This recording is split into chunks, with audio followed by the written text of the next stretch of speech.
And 'నాంది' cinema మీరు ఎత్తారు. నాకు ఎంత With ఇష్టం. అది ఎంత పవర్‌ఫుల్ క్యారెక్టర్ like అసలు. with Naresh also, it was like it's very nice to be playing those roles. It's and not the నాకు చెప్పారు usual. డబ్బింగ్ విషయం నాకు నేను డబ్బింగ్ చెప్తాను అని మీరు రిక్వెస్ట్ చేశారు కదా! అవును. గుర్తుంది నాకు. రిక్వెస్ట్ కాదు, ఫైట్ చేశాను. ఫైట్ చే రిక్వెస్ట్ ఇస్ రాంగ్. ఇప్పుడు అదెంత రిజిస్టర్ అయిపోయిందంటే మీ ఏ కాకి అన్న తర్వాత మీ వాయిస్ లేకపోతే అది క్యారెక్టర్ పండట్లేదు. Correct. So I was like I always had this అంటే ఐ ఎంటర్డ్ ది ఇండస్ట్రీ చాలా మంది వచ్చి అంటే ఈ డబ్బింగ్ చేయడం అయ్యో ఈ వాయిస్తో ఎలా చేస్తారు, మీరు ఎట్లా హీరోయిన్ అవుతారు, ఎట్లా మీరు యాక్ట్ చేస్తారు అని చాలా మంది ఉన్నారు. ఒక గ్రూప్ ఉండింది, ఎట్లా మీరు వాయిస్ నుంచి వేరే పెట్టించండి.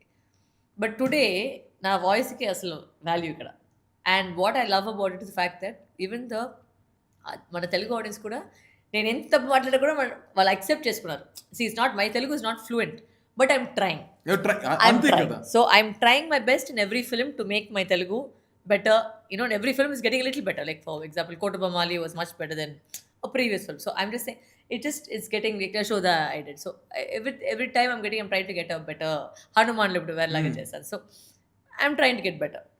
యు ఆర్ చాలా చాలా చాలా బెటర్ గా మాట్లాడుతున్నారు. అండ్ ఐ ఫీల్ నేను అదే ఇప్పుడు బయట కూడా హీరోయిన్ డేట్లన్నా దొరుకుతాయి కానీ వరలక్ష్మి శరత్ అంతంత సీనే లేదు. ఇంట్లోనే కూర్చొని పికిల్ బాల్ ఆడుతున్నాను. ప్లీజ్ అందరూ డేట్ ఉంది